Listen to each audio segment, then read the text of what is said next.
أعوذ بالله من الشيطان الرجيم بسم الله الرحمن الرحيم ألف لام ميم الله لا إله إلا هو الحي القيوم। বেগম খালেদা জিয়ার সমাধিস্থল আজ বেলা 12টায় জনমানুষের জন্য উন্মুক্ত করে দেওয়া হয়। ঠিক তারপরেই প্রবেশ করেন সাতক্ষীরার স্বেচ্ছাসেবক দলের যুগ্ম আহ্বায়ক মুহসিন আলম। তিনি সকাল থেকে এখানে কোরআন পড়ছিলেন, কোরআন তেলাওয়াত করছিলেন। একটু জানতে চাই যে আপনি কেন এত দূর থেকে এসে কোরআন তেলাওয়াত করছেন? আসলে দেখেন, আমরা শহীদ প্রেসিডেন্ট জিয়াউর রহমানের দল করি, তো আমরা কখনো তাকে দেখি নাই। আমরা যতটুকু দল করি বেগম জিয়াকে ভালোবেসে তাকে দেখে এবং তার সাথে তার সন্নিকটে যাওয়ার সৌভাগ্য আমার হয়েছেন। তো সেইখান থেকে গুলশানের বাসায় সাক্ষাৎ করেছিলাম। তো সেইখান থেকে আমি তাকে প্রচণ্ড ভালোবাসি ব্যক্তিগত জায়গা থেকে, এবং আমাদের দলের প্রধান চেয়ারপারসন ছিলেন তিনি। তো আমি দল করার সুবাদে বলবো না, আমি এদেশের একজন নাগরিক হিসাবে বলবো, দেশের প্রতি তার যে উদারতা, তার যে মহত্ববোধ, সে লোকে তাকে প্রচণ্ড ভালোবাসি। আমি তার হয়তো বা গর্বে ধারণ করি নাই, কিন্তু আমার কাছে আমার গর্ভধারিণী মা এবং তার মধ্যে কোনো পার্থক্য আমি দেখি না। তো আমি জানি মানুষ মারা গেলে তিনটা আমল, তার নেক আমল তার সাথে যায়। একটা হলো তার ব্যক্তিগত আমল, একটা হলো সাদকায়ে জারিয়া, আর নেক সন্তান। তো সেই দৃষ্টিকোণ আমি মনে করছি মমতা মাকে এতটা ভালোবাসি আমি, কারণ মৃত্যুর পরে আমি আজকে কবরে পাশে যে আপনার 10 খতম দেওয়ার জন্য নিয়ত করেছি। তো আমি গত পরশুদিন এসেছিলাম, জানাজার নামাজ পড়েছি, ওইখানে আপনার খতম দিয়েছিলাম। আর এখান থেকে আর 7 খতম বাকি আছে। তো এইখান থেকে যে কয়দিন লাগে, যদি এখানে থাকার পরিবেশ হয়, যেখানে বসে আছি এখানে বসে আমি খতম দিয়ে যাব মাকে ভালোবাসে। আমার কোরআন পড়ার ওসিলাই করে মহান আল্লাহ রাব্বুল আলামিন মাকে যদি জান্নাতের সর্বোচ্চ স্থান দান করেন, এটা আমার চাওয়া এবং এটা প্রত্যাশা। বেগম জিয়াকে জীবন্ত দশায় আপনি কি স্বচক্ষে দেখেছিলেন কিনা? আমি সচক্ষে দেখেছি। আমি আমার সাতক্ষীরা নেতৃবৃন্দের সাথে, জেলা বিএনপির সাবেক সেক্রেটারি জনাব শেখ তারিকুল হাসান ভাইয়ের সাথে আমি গুলশান কার্যালয়ে গিয়েছিলাম। আমার সরাসরি মায়ের সাথে সাক্ষাৎ হওয়ার সুযোগ হয়েছিলেন। আজকে কখন এসেছেন? মানে আপনি কি কোরআন তেলাওয়াত করবেন বা কোরআন খতম করবেন এই উদ্দেশ্যে আসা, নাকি আরো আগে এসেছিলেন? কতক্ষণ অপেক্ষা করেছেন এইখানে প্রবেশ করতে গিয়ে? আমি উনি মারা যাওয়ার পরে, দেশ নেত্রী বেগম খালেদা জিয়া মারা যাওয়ার পরে আমি গত পরশুদিন ঢাকা শহরে এসে পৌঁছাই। তারপর যথা নিয়মে কালকে সকাল থেকে আপনার সংসদ ভবনের চত্বরে আমি কোরআন শরীফ তেলাওয়াত করেছি। জানাজা নামাজ পড়ে যাওয়ার পরে আমি অসুস্থ থাকার কারণে আসতে পারি নাই। পরে আমি অপেক্ষা করছিলাম কখন এই জিয়া উদ্যান খুলবেন, কখন মাজারে আসবো। সেখানে যখন খুলছেন তারপর থেকে আমি কোরআন শরীফ তেলাওয়াত করছি, এবং যতক্ষণ না আমার আরশাদ খতম শেষ হবে আমি এখানে থাকতে চাই, যদি এখানে থাকার পরিবেশ থাকে। যদি আইন কানুন থাকে তাহলে থাকতে পারবো না, তবে আমি এখানে থাকার আশা পোষণ করছি।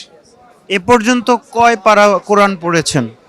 আমি 3 খতম হয়ে গেছে। আমি আগের থেকে পড়ে রাখছিলাম, কিছু উনি অসুস্থ ছিলেন, তখন আমি প্রতিটা রাতে তার জন্য কোরআন খতম করা, কোরআন শরীফ পড়া, নামাজ পড়া এবং এলাকার বিভিন্ন মসজিদে মানুষকে উদ্বুদ্ধ করা, যে কারণ আদুয়াউ তাকদিরুল্লাহ, আর দোয়ার মাধ্যমে মানুষের ভাগ্যের পরিবর্তন ঘটে। তো আমাদের সকলের দোয়ার কারণে যদি মা সুস্থ হয়, আবার নেতৃত্বে আসতে পারে, বাংলাদেশ উপকৃত হবে, আমরা দল উপকৃত হবে। এজন্য প্রতিটা রাজ্যকে আমি দোয়া করতাম। তার দ্বারা অনেক কিছু পড়া ছিল, আর এখানে এসে কোরআন খতম করছি। আর এখন বর্তমান আপনার 5 পারা রানিং চলে, 4 খতমের 5 পারা রানিং চলে। কোন সূরাটি পড়ছেন? এখন আপনার সূরা আলে ইমরান পড়ছি। একটু শোনাবেন আমাদের? আউযু বিল্লাহি মিনাশ শাইতানির রাজিম বিসমিল্লাহির রহমানির রহিম আলিফ লাম মিম আল্লাহু লা ইলাহা ইল্লা হুয়াল হাইয়ুল কাইয়ুম نزلنا عليك الكتاب بالحق مصدقا لما بين يديه وأنزل التوراة والإنجيل من قبل هدى للناس وأنزل الفرقان إن الذين كفروا بآيات الله لهم عذاب شديد والله عزيز ذو الانتقام إن الله لا يخفى عليهم شيء في الأرض ولا في السماء هو الذي يصيركم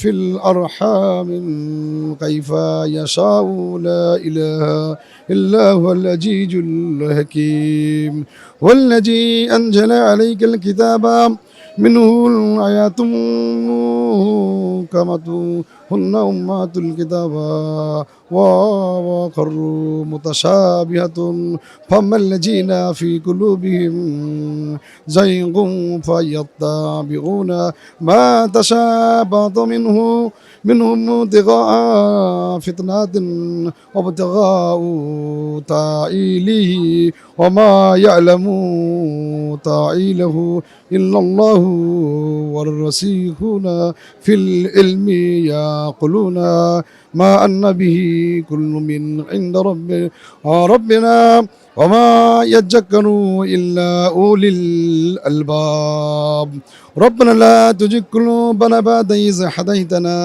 وهب لنا من لدنك رحمة إنك أنت الوهاب. একটু বলবেন যে আপনি কি আরবি লাইনে পড়াশোনা করেছেন বা হাফেজ কিংবা মাওলানা? হ্যাঁ, আমি হাফেজ না, তবে আমি মাদ্রাসা লাইনে পড়াশোনা করছি।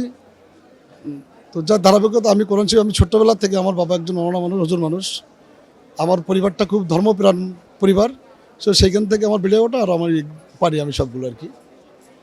কোরআন খতমের পরে বেগম জিয়ার জন্য কি দোয়া করবেন? কোরআন খতমের পরে বেগম যাওয়ার জন্য মহান আল্লাহর আপনাকে প্রার্থনা করব। শহীদ প্রেসিডেন্ট জিয়াউর রহমান আছেন এবং আমাদের মমতাময়ী মা, তিনবারের প্রধানমন্ত্রী, আবাসের নেত্রী, নির্যাতিত একজন মানুষ। তো ইন্নাকালা জুলমুল আজিম, নিশ্চয় আল্লাহ তাআলা জুলুম করে পছন্দ করেন, সেই সুবাদে মহান আল্লাহর রহমান তাকে বেহেশত নসিব করবেন।